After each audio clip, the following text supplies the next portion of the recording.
Good evening, friends, and welcome to another edition of Crime Time with DutyRon and Ed Wallace. We are retired New York City police detectives and 9/11 World Trade Center first responders. Heck, if you like all things true crime related from the police detective's perspective, hit the subscribe button, hit that notification bell, so you'll get all things DutyRon and Ed Wallace when we go live or upload another video.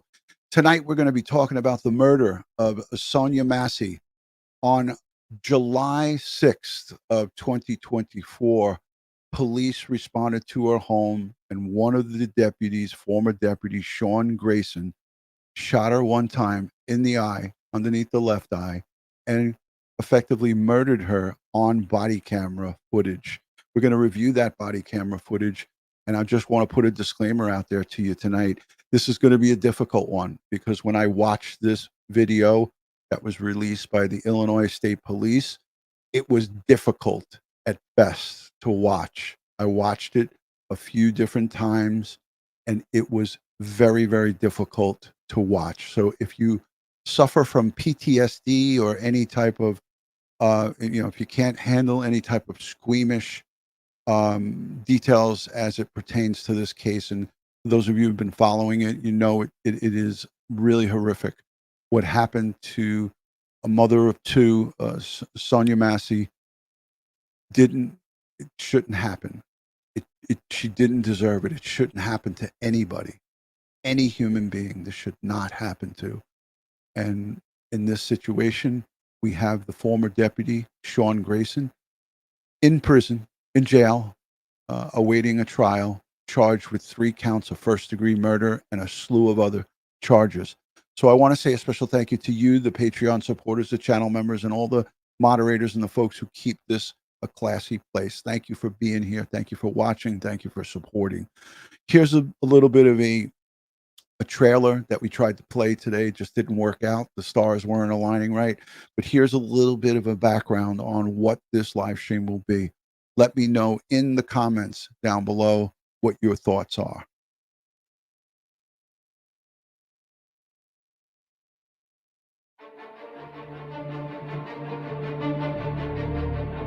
Yeah. Oh, I rebuke you in the name of Jesus. Huh? Rebuke you in the name of Jesus. No, I swear to God, I'll shoot you right in your face. Okay, I'm sorry. Drop the pot! Drop the pot! Drop the pot! 19 shots fired. Shots fired! Shots fired! Drop the pot! 7 months on, how are you still employed by us? I don't know. Sean, do you understand what I am saying? Yes, I do, sir. And I've had this conversation with you before. If we can't trust what you say and what you see, we can't have you in our uniform. Bring EMS now. We got a headshot wound to the female. Headshot wound to the female. 1078. I was on. I'm gonna go get my kit. No, I'm not taking boiling water in the head. And look, it came right to our feet too. God, You good? I'm good. You good? Yeah, I'm good. God. Is that what you do, man? Today is a sad day. You've been here before. We're here to talk about the results of the autopsy. Many questions to be answered. And so we will be sending the formal letter to the Department of Justice with those things that we have been made aware of. Go through those. The conclusion is based on the information available, autopsy findings. It is my opinion that Sonia Massey, a 36-year-old Black woman, died as a result of a gunshot of the head. A, the entrance was beneath the left eye. Deputy Sean Grayson shot in a downward trajectory. He shot on a downward trajectory. Massey, an unarmed 36-year-old Black mother of 2, died by a homicide due to a gunshot wound to her head. That is according to the official autopsy report released Friday. The officer, charged with 3 counts of first-degree murder, aggravated battery with a firearm, and official misconduct, has pleaded not guilty.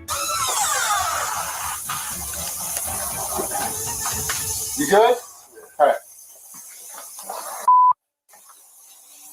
Well, I mean, what else do we do? I'm not taking hot boiling water to the face, and it already reached us.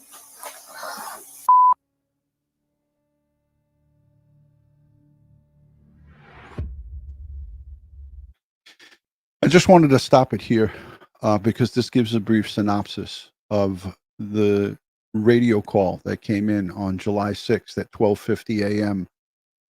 The Sangamon County Sheriff deputies responded to a 911 call, making contact with the caller, who is our victim here, Sonia Massey, at her residence. During the interaction inside her home, former Deputy Sean Grayson discharged his firearm 3 times. He struck her once underneath the left eye, and he killed her. The interaction was captured on his body cam worn video. This is just again, for me, it makes my blood boil when I see something like this happen that was preventable.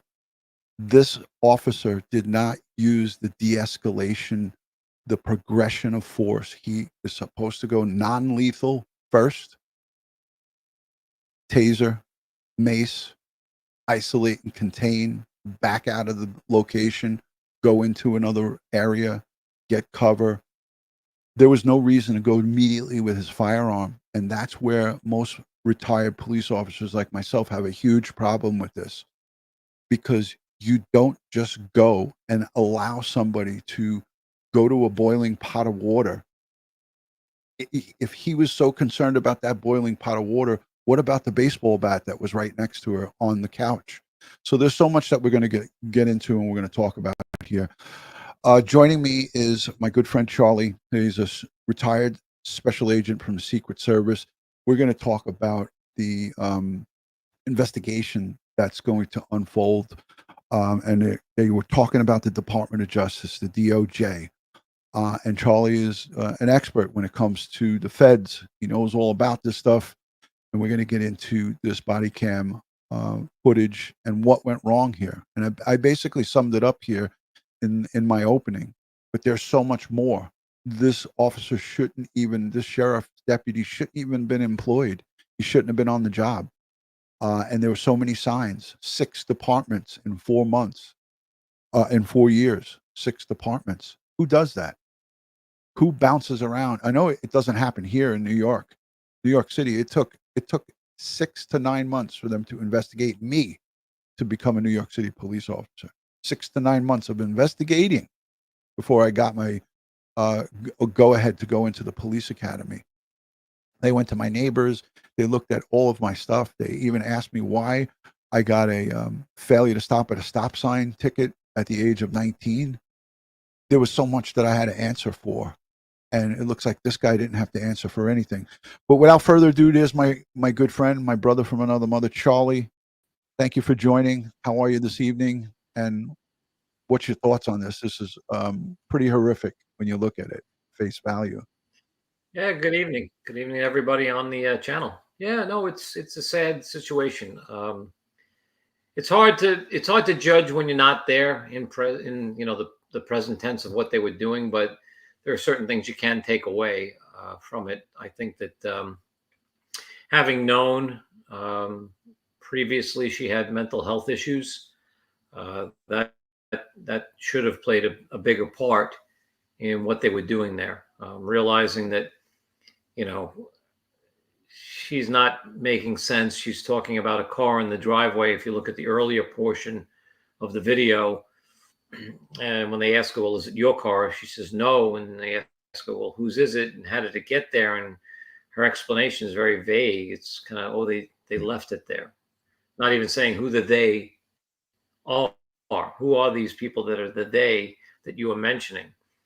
So you can see right away, it starts off with she's kind of not based in reality. And that once you realize you're dealing with a person not based in reality,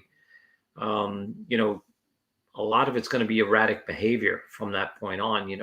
They'll have moments of clarity, like when she's sitting on the couch talking about getting her ID out, right? Looking for ID, I can't find it. And then she gets up and she makes her way around the countertop into the kitchen area. And that's kind of where the whole thing starts to unravel. I have some thoughts. It's sad because it's a human.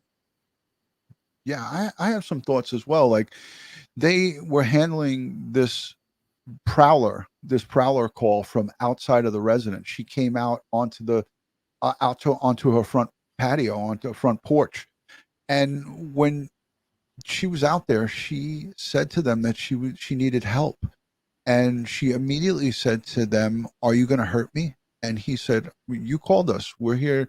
We're not going to hurt you." And it was just so ironic that he said that. And when they were done with her, when I thought that they were done and they were going to leave, she actually said to the officer who wound up, former officer who killed her, who murdered her, she said to him, and I wrote it down here, "I love you. I love you all." That was at 10:55 in the body cam footage that we're going to show. She said, "I love you all." And the second officer who was backup that did render aid to Miss Massey went around to the driveway, but his body cam was still focused on the front of the house. He ran that plate, and then this officer, Grayson, former officer, took it upon himself to go inside that house. And many of the people, I know many in the chat here, feel like, hey, maybe why did he have to go into that house? And my answer to that is that he didn't have to. He just took it upon himself to do it for whatever reason. We don't know. No, I personally, I would not have gone in. No. You know, I would have remained outside. You don't want to go into, you don't want to give someone who's unstable so-called home field advantage, right?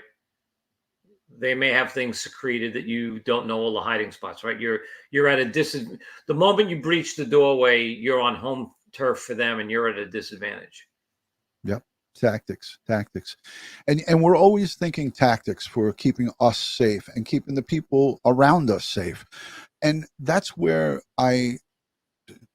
it's a colossal fail on both of these officers' parts, because sitting on that couch inside the house, right to her right, is a aluminum baseball bat. And it's clear as day in the body cam footage. She asked the officer to hand her Bible. It was a white Bible. He had to reach over that bat and hand it to her. At no time did he take that bat. I would have personally taken it and put it out on the front, outside of the house, and said, "Hey, you can get this after we leave. I'm going to put this outside. You know, I don't think you're going to come at me with it. Put it on the But I'm just going to take that bat and put it on the front porch, and then you could get it when you come back, or take it myself and put it in that spare room where the other officer was standing, just out of reach." And it was within reach for Miss Massey. She didn't at any time reach for that. She was calm. I believe that the officers, because they were pushing her, she got nervous. And when the officer pointed to the kitchen and said, "There's a pot on the stove, you know, we don't want to have a fire here," they both allowed her to get up and walk past them. One of the second officer could have just had her stay there. "I'll turn that down for you. We'll take care of this. Get us the ID. I'll take care of this pot of water." And they could have stopped her from going over there, but they didn't. And this is all tactics. And these are tactics that are in place to save them and to save her from any kind of danger. And they did not do that. They did not do that. They, in fact, went from, the progression of force did not happen. They did not try to engage her with less than deadly physical force, meaning a taser, OC spray, mace, or, as I said earlier in the opening, back out of the house. That front door, the storm door, had 2 panels of glass on it. There was no screen. They could have closed that panel, that storm door, and still had a view of her, and they could have ordered her from there. "Hey, put that pot down. Just dump it out in the sink, and then we'll come back in and we'll talk to you." And it could have all went differently, but it didn't. It didn't. So it's just horrific to see it, to hear it. I want to play this piece, Charlie, while we're waiting.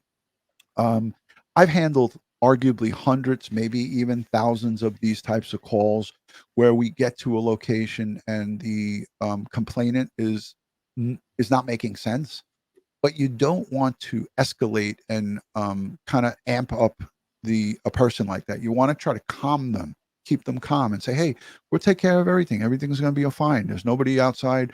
We're, you know, but the main officer, because listen, the responding officer is in charge. The backup is there just to listen and to help with extra, looking at extra things. And in this case, that's how it went.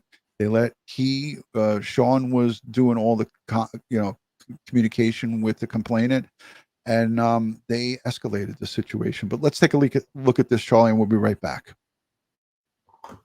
Neighbors of Sonya Massey, along with community leaders, are meeting with the Department of Justice in Springfield, but major questions still remain about the sheriff's deputy charged with murder for her shooting. Charlie DeMar is there and just spoke with the mayor of Springfield.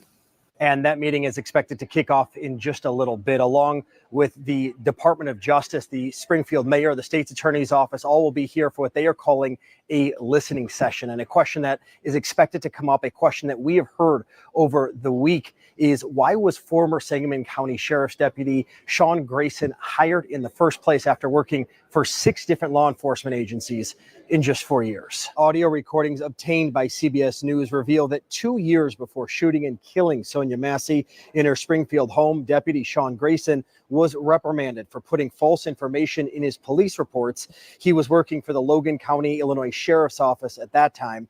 Records obtained by CBS News also show that Grayson's disciplinary file included accusations of bullying behavior and abuse of power.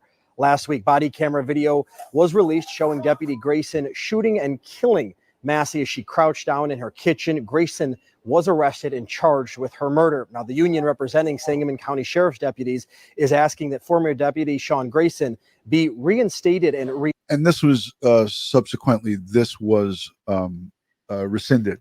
They realized that this was not even a good option. The union just went through the motions and they rescinded this, and they said there was no grievance, and rightfully so. Again, Sean Grayson showed no remorse, did not render any aid, and he basically just, in his mind, wanted to just leave her there to die. And his partner that came, the responding backup officer, which was not his partner, but the backup that came, he rendered aid. He went and rendered aid to her, and his first initial response was, let me go get my kit. And what he said was just horrific. What he said after that was just really horrific. And I gotta just say, Charlie, I've been at this for a long time, and I like I said before, I responded to many radio runs for, prowlers outside on people's property, disputes that have gone wrong, and where people are just not, mentally right. And we always took the time to try to calm the person, the complainant, calm them, try to address their concerns. And they just looked over all of her concerns. They didn't want to hear anything. They didn't want to hear what she wanted help with. They didn't want to hear about the report that she wanted to find. And it's troubling. It's troubling that this guy was able to be on the force in Illinois and bounce from department to department without them sharing information. Your thoughts on that, Charlie?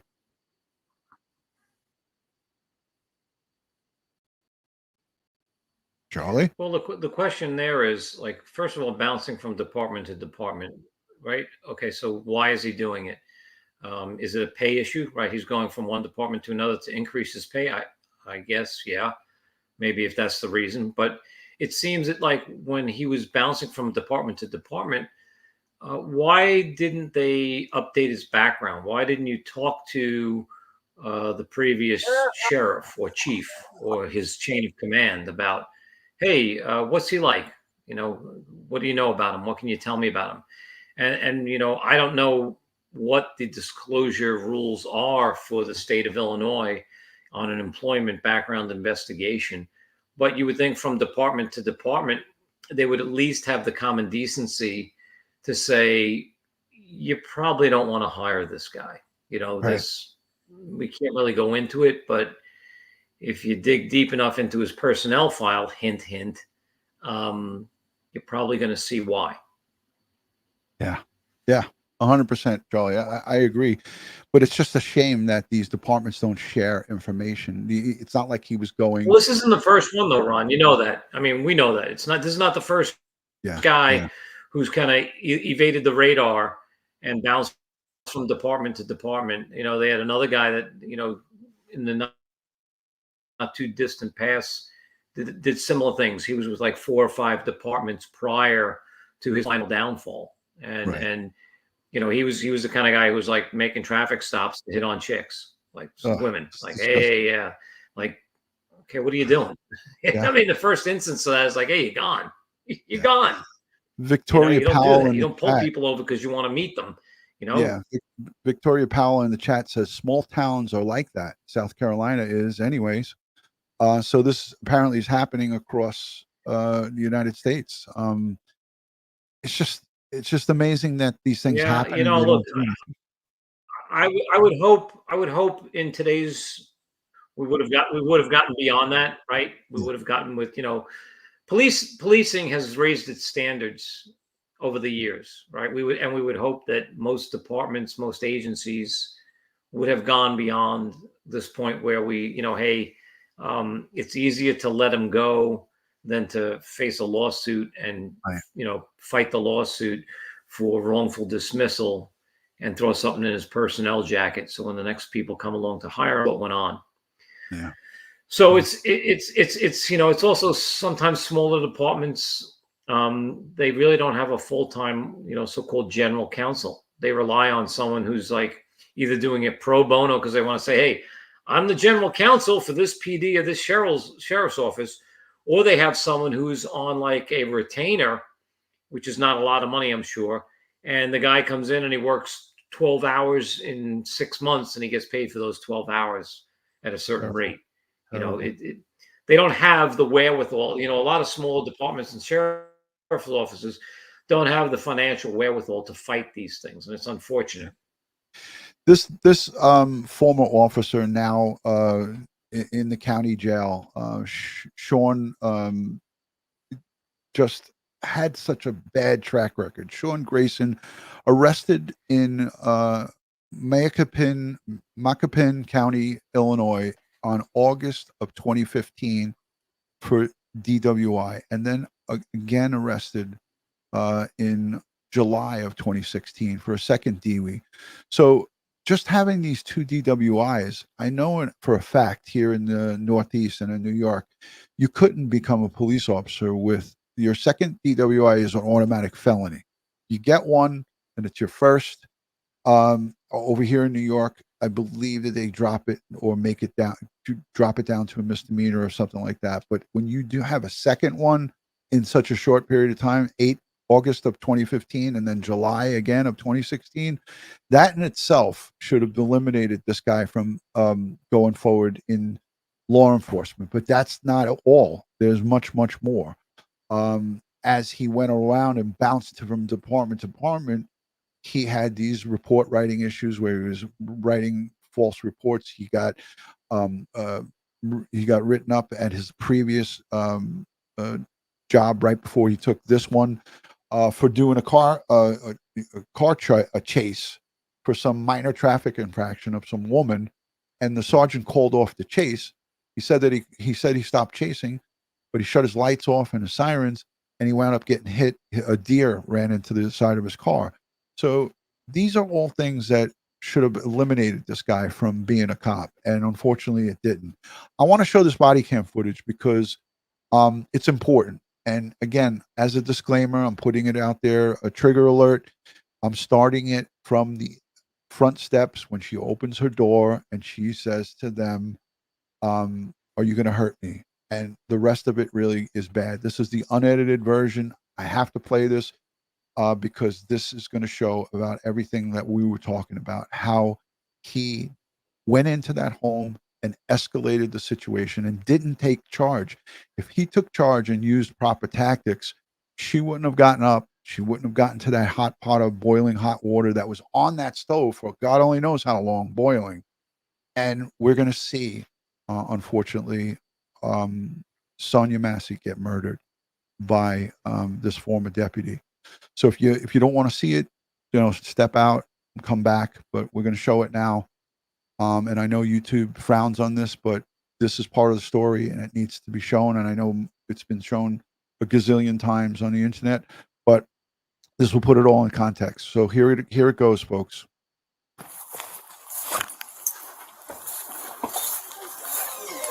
Nobody is out here, and I need to go here. Please don't hurt me, y'all. Oh, it hurt you. You called us. Okay. So what'd you hear? Somebody keeps outside my house, y'all. Please, Is this your car over here? please, God, please, God, please. Is this your car over here? She's saying, please, sir, please, sir. Oh, Please, God. that's not your black car in the driveway? Oh, well, we checked your yard. We walked around the whole block. We didn't see anybody. Right? We don't. We checked the whole area. There's nobody out walking around. I know, y'all. Please, God, please, God. I'm trying to get help, y'all. She said, please, God, I'm trying to get help. But What do you need help with? nothing. I just, please, God, please, God, please. I don't know what to do. Do with what? Huh? What do you need help with? Nothing. I just wanted to see if I could help me. What do you want help with? Huh? What do you want help with? I heard somebody outside. Yeah, we checked your house. We checked your backyard. I walked all the way through all these backyards. We checked your front yard. We didn't see nobody. Yeah, So nobody's out here. You didn't see anybody? Nope. nope. Oh. Checked the whole area. And those sounds that you're hearing is July 6th. So there's still July 4th fireworks going off. You can see in the street, there's still fireworks in the street, like already blown off fireworks, and neighbors that had it in their garbage. So this is just a couple of days after July 4th. And those are the explosions that you're hearing in the background. People are still blowing off fireworks. But again, just to add a little context here, and I'm going to put Charlie and I back on. If at this point, these two officers, at no time did they try to soothe this woman. As a matter of fact, they were just being very mechanical about the whole thing and just going through the motions. They could have gone that extra step and said, hey, ma'am, everything is fine here. Listen, you have nothing to worry about. We checked your whole property. There's nobody here. And if you need to call us back, we'll come right back. You'll be fine. Just go inside, lock your door, and you'll be okay. They didn't do that. It gets worse. So let's listen. Area. What took you so long to answer the door? Oh, I was trying to put on some clothes, sir. I'm sorry. I was trying to get. I got you. All right. Is there anything else we can do for you? Huh? Is there anything else I can do for you? No, sir. Okay. Okay. All right. You doing all right mentally? Yes. Sure. My medicine and stuff. All right.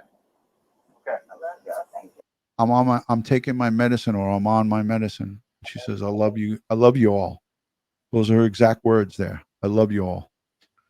And again, he was not being helpful. And someone in the chat said he started from the jump being condescending. And yes, he's not giving her any type of soothing conversation. That's what the police are there for. They're there to help and to protect and serve, right?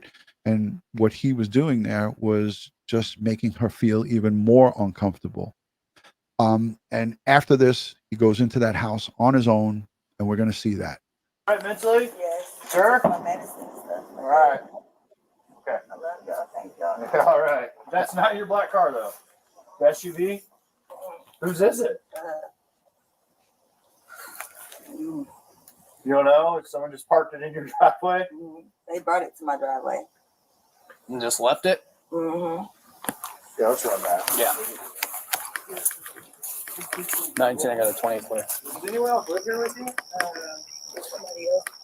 David Mary 435. He just asked her, and just so, in case you guys are missing this, Sean Grayson asked her, does anybody live here with you, Sonia? Do you live here alone? And again, this officer is just looking at that car in the back, and he's running the plate through the dispatch. And then he turns his body back to the front of the house, and you could see Sean going into the house with the complainant.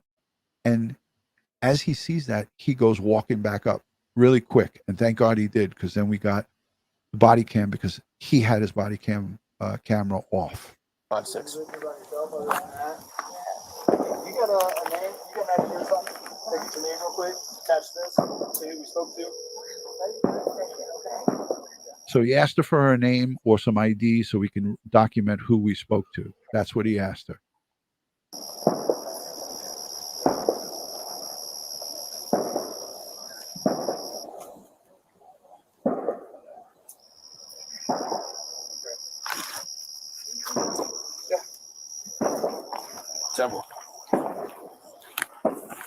Trish, that's not true. He had every right to run that plate because when he asked the complainant whose car that was, she said she didn't know. So if there's an unknown car on someone's property, yes, the police can run the plate, and police can run plates as they see fit. And when it comes to a call like this, so I disagree with you on that, and I know for a fact that he was okay with running that plate in this situation.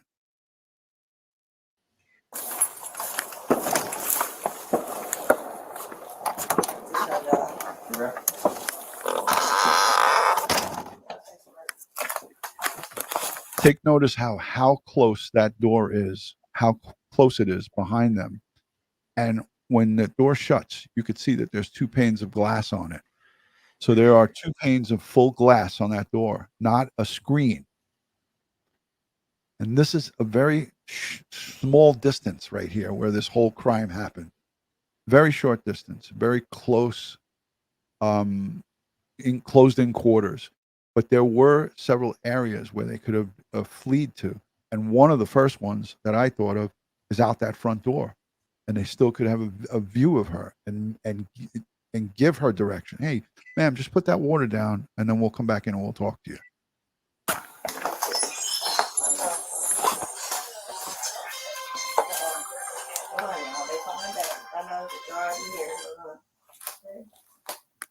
Hello? Yeah, I got the sheriff department here, but I was calling for help from y'all. Are you there with me? They're here in my house right now. Okay, I'll let you go. You talk to them. No, hold on. Wait a second, sir. You can hang up. So that's the 911 dispatcher calling her back. They commonly do that because when they were knocking at the door for a long period of time, they might have radioed that, hey, the person's not coming to the door. So that was the 911 dispatcher, and she keeps him on, which is good. She keeps him on the phone. But here we're going to see the baseball bat right to the left, right over here where my cursor is. Codwell, okay. For what? You're there with the deputy, correct? No, hold on, okay? You can hang Hold up. on for what? Just 1 second, okay?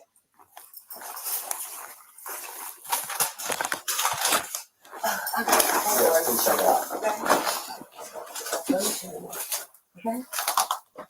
What's up? I got some paperwork. Can you grab that Bible, please? Yeah. Hey, I just need your Right where he grabs that Bible, it's a white Bible, and he places it right here. There's a baseball bat. Charlie, did you see the bat? The bat? name so we can get out of here. Yeah, I can just see the outline. His hip is kind of blocking it. Okay. What's up? There it is, right here. Yeah, you can see it there. Yeah. So right to her right, within her arm's reach, is the baseball bat, and he is standing right next to it. If he was so concerned that this woman was a threat to him, that bat would be first and foremost a humongous threat. And he didn't even look at it. He did. I don't know. He could have. There's no possible way he did not see that, because he reached over it to get the Bible and hand it to her. I got some paperwork. Can you grab that Bible, please? Yeah. Hey, I just need your name so we can get out of here. Was there any damage previous to your car? There's the Bible right there. Previous, yeah, it was. Okay, what was the damage? A dent, I believe. There's the What bat. about windows? Oh, it was something that happened earlier. Okay, perfect. What is your last name? Shouldn't have to think about your last name. You're not in trouble. I just need to text. Massey. Huh? Massey. And what's amazing here too, Charlie, and for those of you in the chat, at this point he's actually laughing and kind of like it's not even like he's being serious. It's almost like he's joking with her, like he's laughing. But if you look at the look on her face, she's looking at this officer who has the body camera on, and she's not particularly happy with how this is all going, and it's getting her slowly but surely irked to the point where she's not happy. When he asks for her ID and she can't find it, she makes she goes like she was fully annoyed with this and just wanted them to get out of there. But they just kept going, and I gotta warn you, from here on in, it gets bad. There's no bleeping. This is going to be expletives, and it's going to be bad. So I'm just going to let it play here. You have an ID, it's so much easier. I just need you. She's like, Just driver's please. license will do, and then I'll get out of your hair. I want to show y'all my paperwork. I will get your paperwork. What paperwork? Okay. I got some paperwork. Well, just get your ID. Well, let's get your ID first, and then One task at a time here. Okay. Let me Here, grab your ID for me. Okay. Your ID. One task at a time. So let's do an ID, and then you can dig around for your paperwork. I don't know where my ID is. You is it in that stack right there, maybe? 1 second. Check on So right there, we see he points, Sean Grayson points to the kitchen where the pot is. He points to it. She sees him pointing to it. And the officer with this body camera rolling turns towards the kitchen. And then she gets right up and he doesn't even stop her. This guy's 6 foot something, big dude. He could have just said, hey, just sit down here. Let my partner shut that off. But no critical thinking skills or anything. Charlie?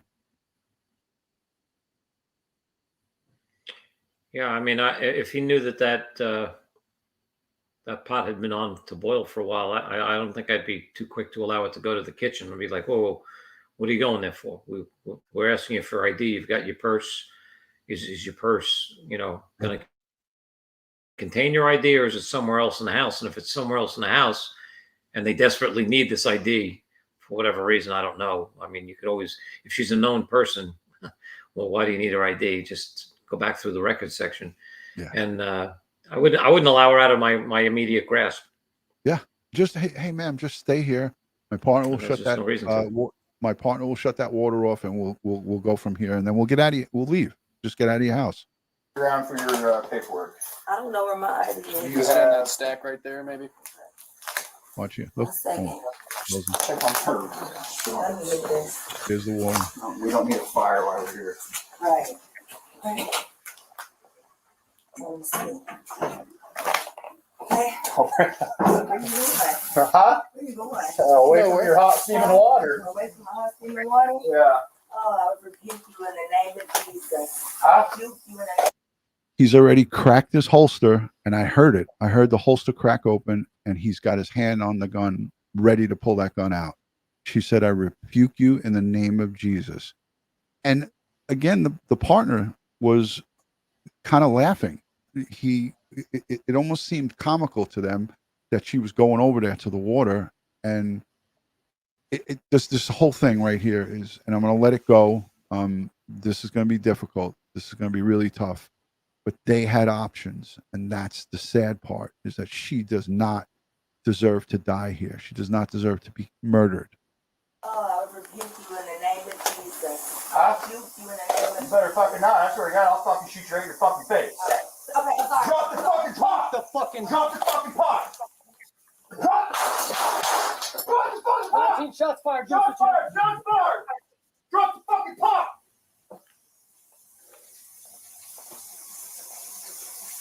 Bring EMS now. We got a headshot wound to the female. Headshot wound to the female. 1078. Fuck. I was on. I'm gonna go get my kit. No, headshot, dude. You're done. You can go get it, but that's a headshot. Don't bother. She's done. You can go get it. It's a headshot. This is just beyond me. When you see this, when you hear this, this guy's a monster.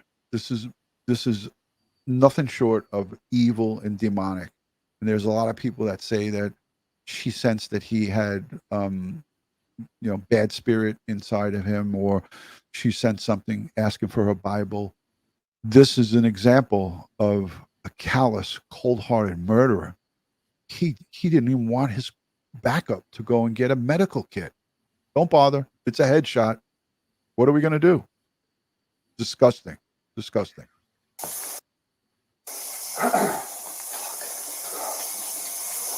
God damn it. God, fuck. Dude, I'm not taking fucking boiling water in fucking head. And look, it fucking came right to our feet, too. God damn it. God damn it. What blows my mind is they're still standing there with their guns drawn. Like, I don't know. There's just so much wrong about this. There's just so so much wrong about it. Charlie, I'm going to fast forward it to body cam footage number 2. We see this officer render aid.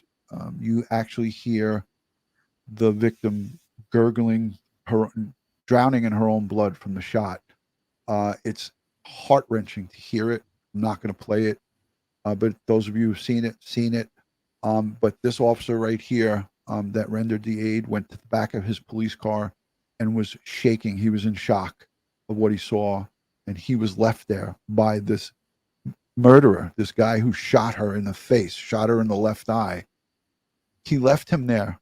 I counted it. It was about 7 minutes, 6.5 minutes before EMS came and before he came back into that location and left his backup, applying pressure to the victim. And you hear it in the body cam. You hear her gurgling in her blood, and that she was trying to hold on to whatever life she had, bit of life that she had left. And this guy was just walking around outside like there was like nothing happened. It's just, I mean, listen, this is one of the worst that I've seen on body cam footage. I don't think I've seen worse than this. And in the second view of body cam footage 2, we see our victim put the pot on the kitchen counter, like on the small part of the sink that has a counter this wide. She puts it there and then goes down. And then he's pointing, as we just saw here, pointing at it, telling her, drop the pot. She, for whatever reason, gets up and grabs the pot, and it almost looks like either she pushes it towards him or loses her footing. I don't know. We weren't there, Charlie, but what we see here is a whole different angle of what happened. And I'm going to play this because I think it's important. A lot of people are talking about it. I'm going to put it on a slower speed, and I'm going to there is no volume to it, but I'm going to play it slowly so you guys can see it. It's, again, you see her drop down. He's pointing down at her, as the attorney says in the press conference, and she goes to get up, and then the pot appears to be coming towards his direction. And I know at trial his defense attorney is going to latch on to that part of it, but we will hear a breakdown from experts that are going to look at this and say exactly what was happening. But here it is. I'm going to play it. There's no sound to it.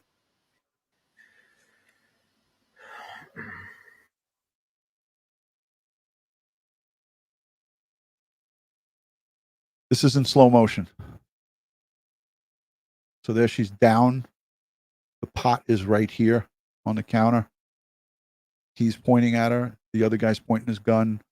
The other guy has his gun pointed, and at one point he points it right at Sean's back, and walks right across him. Which you see right here, that pot, that boiling pot is right on the edge of the counter. And then water goes, and you see smoke. You see the all the steam from the pot after it falls on the floor. But here it goes. This is slow motion.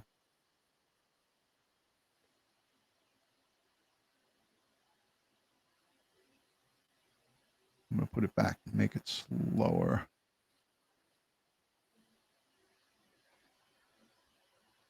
Let's slow it down just a little bit more.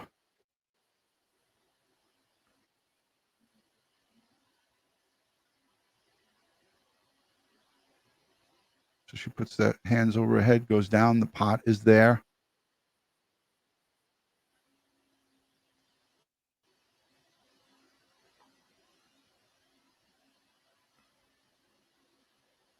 Right here, she's coming up. And it looks like her right arm is reaching for the pot. And there's the pot over. This is her right hand. Head. And her head is here. And this is the red pot holders. And he starts shooting at this point. And then you can see all the water here, and then the pot lands right there.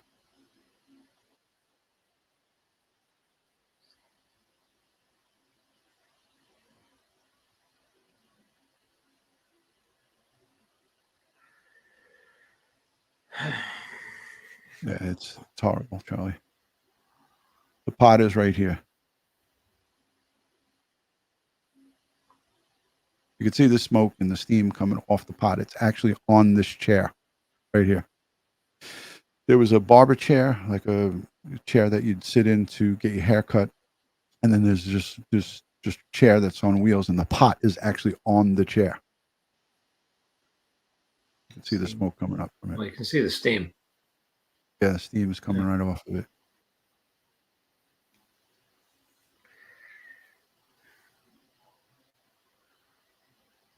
I mean, there's just so many things that are wrong here, but this is a different angle of it. And I wanted to show that just to be fair, because that is going to be a big play in this trial against this former Deputy Sean Grayson. His defense team is going to grab that, and you're going to hear about it. I'm not saying, we can't judge what happened. She was obviously scared for her life. He pulled the gun on her and said, "I'm going to shoot you in the face." First, he told her, "If you do that, I'm going to shoot you in the face." Then she said, "I rebuke you, in the name of Jesus." And then he draws his gun, and he says, "I'm going to shoot you in the fucking face." That's enough to make anybody petrified. And you could see from her reaction here. I mean, I can go back. You guys can see from her reaction of how terrified she was. She's just put the pot down, and he's making those statements here. She's got the pot down. Now he's drawn down on her, and she's like ducks. She goes with the two pot holders and goes down, puts her hands over her head. The pot's right here. And then he's yelling and screaming at her, making her probably nervous. Now she comes back up with it right here. Boom, up. And it looks like she's either pushing it off in his direction to get him away from her, or I don't know. That's what we got, and that's what we see. So this officer had many, many choices. Back out of that house, back into that spare room and shut the door. The front door was 5 steps behind them. 5 steps. But first and foremost, I feel that they should have stopped her from going to that kitchen.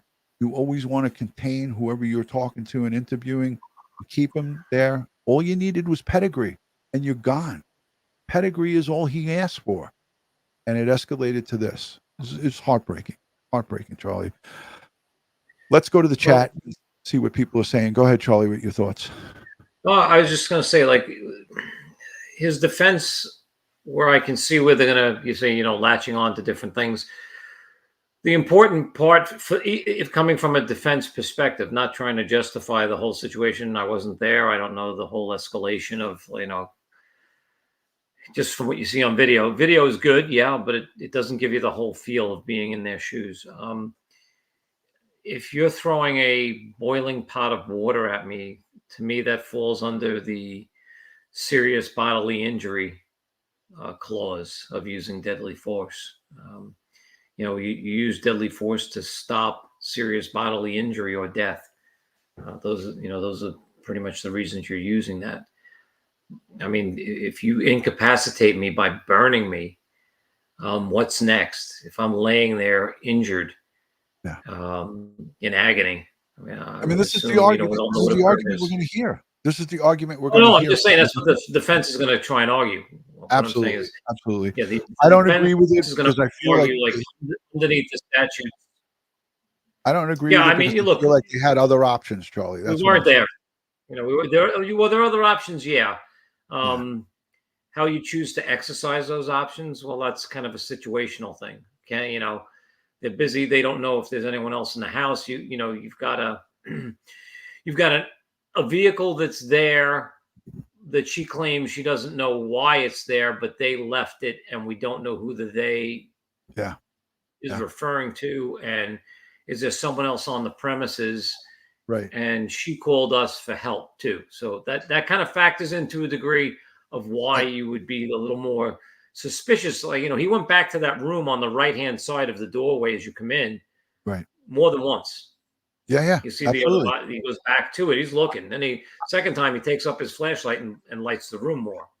I just feel strongly, and Brooke Shelton, thank you for this comment. There's no defense. He murdered her. But as we see in all of these heinous, brutal murder trials, the defense will come out and say, well, this is why this happened. The defense lawyers will obviously repulse us when this trial, this trial does go off. He pled not guilty, so as it stands right now, there's going to be a trial. And Lula C says that the rebuked comment really touched him. It really set him off. And it seemed like he did go off right after she said, I rebuke you in the name of Jesus. And none of us know where her mindset was there, but all I know is that there was many, many missteps and many, many tactical mistakes. Like some people are saying in the chat, well, they didn't, nobody has to show ID. If you call 911 to your house and the police ask you for ID because you said there's a prowler in the backyard, they're going to want to get your pedigree for the report. You can refuse it, and she could have, but like I said, this is not like she's being stopped in the street or as a car stop. She called the police to them, to her house. And in this situation, she already gave them her first and last name. They could have left. And all of this should have been done at that front porch, right at their front steps.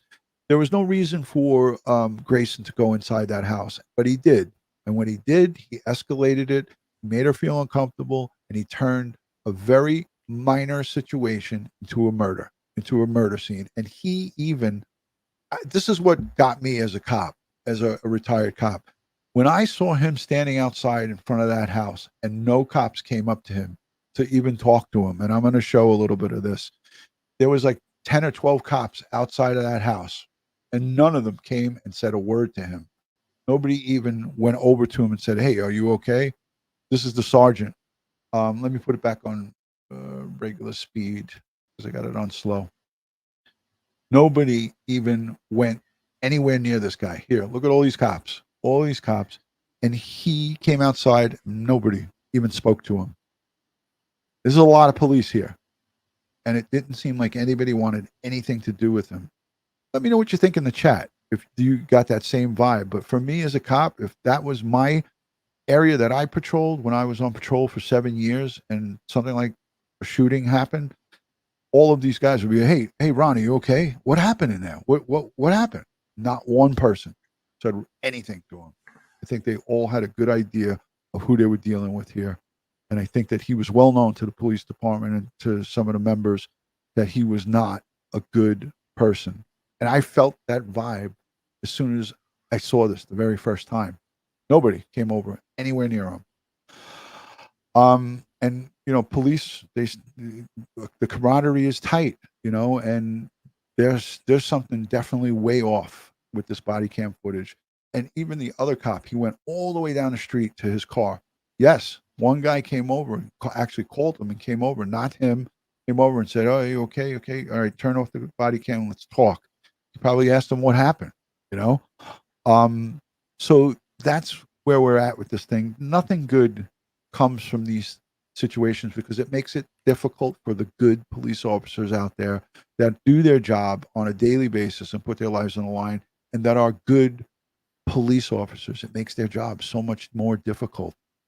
We heard her father, and I want to just call this out. Sonya Massey's father, James Wilburn, he called for the sheriff to step down at his daughter's service. He asked the sheriff, Jack Campbell, to step down because he said that if the sheriff did his job and identified this bad seed, his baby would still be alive. And that was tough to watch. I watched that funeral. It was over an hour and a half long. And they had a bunch of people come up and speak. I'm always about the victims and their families. And Sonia Massey is a victim, and her two children, grown adult son and daughter, they're the victims here. The father and all of their family is left behind. They have these answers, but they want justice. They want justice for their daughter. And I can't blame them one bit. So let me look at the super chats, Charlie, because a couple of them came in. Becky, thank you for being a member. That officer showed up and was disrespectful. I agree. he escalated the situation that could have been very easily de-escalated, and he could have calmed everything down, but he didn't handle it right. 843 Amy, thank you for being a member for over 40 months. Monique, thank you. I'm having anxiety watching this. This is my first time. Yeah, I gave a disclaimer. It's really tough, really tough. Julio sends in the super chat, says, look up the Safety Act in Illinois. Pritzker has ruined our law enforcement system. This is why we have cops like this. Yeah, I'm not up to date with what happens in each individual state, but thank you, Julie, for that. I'm going to look it up and look at it and check it out. Thank you for that. Muddy Paws, always a great friend of the channel. $5 at DutyRon. Sorry if you covered this, but did he have to step around the counter to shoot her?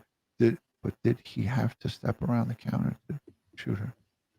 He didn't step around the counter. He shot up and over that counter and shot down at her as she was on the floor and coming up, as we saw from the second body cam footage. She was actually up with the pot over with her right hand over her head.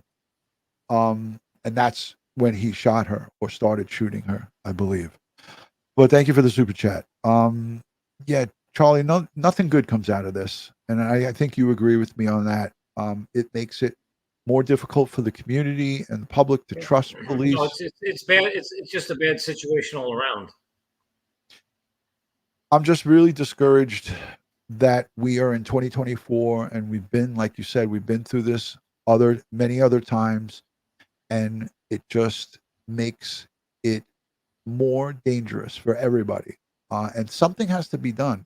The powers that be that run these police departments have to be held accountable. And in a sense, I agree with Sonia Massey's dad. I agree with James Wilburn. You have to be responsible for your troops. They missed it on his background.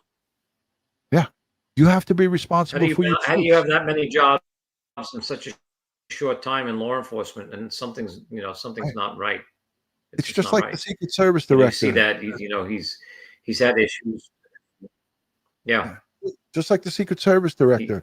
She was asked to step down. Obviously, the guy's a problem. Yeah, well, eventually she did from pressure. Yeah. But after that hearing, there was enough pressure. She said the buck stops here with me. She's accountable for her department, her members of the service, her Secret Service agents. She's responsible for them. And this chief, this sheriff, is responsible for that hire. And something should happen to him. I believe that he should be reprimanded in some way, shape, or form. That's my opinion. And this incident happened on July 6th. The perpetrator was arrested, I believe, on the 17th. His mugshot was plastered on the news on July the 17th. I'm going to just double check that. Yes, July 17th. Yeah, 17th. Yep. And then if you look here, I'm going to show you a couple of the his mugshots all over the place. But I wanted to pull up this. This was, yeah. So it's the 17th. Yep. I just wanted to double check and confirm. Thank you for that, Charlie. Here's his mugshot when he was arrested, and again, booking date is the 17th. Really tough. And I want to thank everybody for being here and being civil in the chat. I know that YouTube does quite a bit of suppressing when it comes to reporting on stuff like this, but there's no way that I couldn't speak on this. It was something that I felt was very important for people to hear a former law enforcement officer's perspective. There's no excuse for taking a human life when it doesn't have to be. I've been in many situations where I've had knife-wielding, emotionally disturbed people or people who are not in a correct state of mind, and we simply isolated and contained them. It didn't happen easy, but we isolated and contained them. We called for emergency services or backup. We let them cool off and did not engage them or give them an opportunity to engage us. Time plus distance equals safety. They say that at the range all the time. They had the distance. All they needed to do was back out of that location and call for more backup and contain her in that location or give her orders from a safe place, and they failed to do that. They just went straight for deadly physical force. He could have tasered her. He could have pulled his taser out and shot her from a real good distance. He could have maced her. There could have been numerous different options for this officer, and he went straight to deadly physical force. Charlie, I want to thank you for being here. I want to thank the live chat, the replay viewers, the moderators, and everyone who is here. This Good night, is, everybody. yeah, this is Thanks a for really having us. this is a difficult one, Charlie. I love that you were so quick to come on and say, hey, let's talk about this. But it's a conversation that needed to be had. Thank you so much, Charlie. Yeah. I love you. Good evening. Thanks for having me again. All right. I'll see you soon. There he goes, Charlie, our great friend from the Secret Service.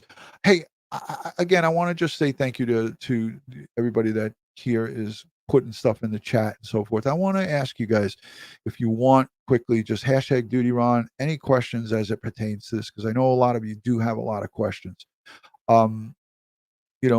The fact that people are saying like they had no right to run the license plate of the car in the driveway, there was nothing wrong with that. Getting her pedigree, simple pedigree, could have been done outside the door, and it's very sad. It's very, very sad. All right. Thinking for myself sends in a super chat and says, thank you for your ethical coverage. I appreciate that. Thank you for the super chat. Jen No is in the building, and thank you for everyone being here. Allison, thank you. Blonde Yankee, thank you. Blonder Yankee, appreciate you. Listen, again, very difficult, but had to be done, and I appreciate you. This weekend is my wife's 60th birthday celebration, so I'm gonna be down and out for the weekend. I'm gonna be having family over. My son's coming in from Florida, so we're having a bunch of people come on in. So I want to say thank you to all of you for being here tonight, and also strength, prayers, and positive vibes to the Massey family, to her son, her daughter, her father, and all of her family. We give them strength, prayers, and positive vibes from New York. Good night from New York City. We'll see you soon. Peace and love from Cry Time with DutyRon. Thank you.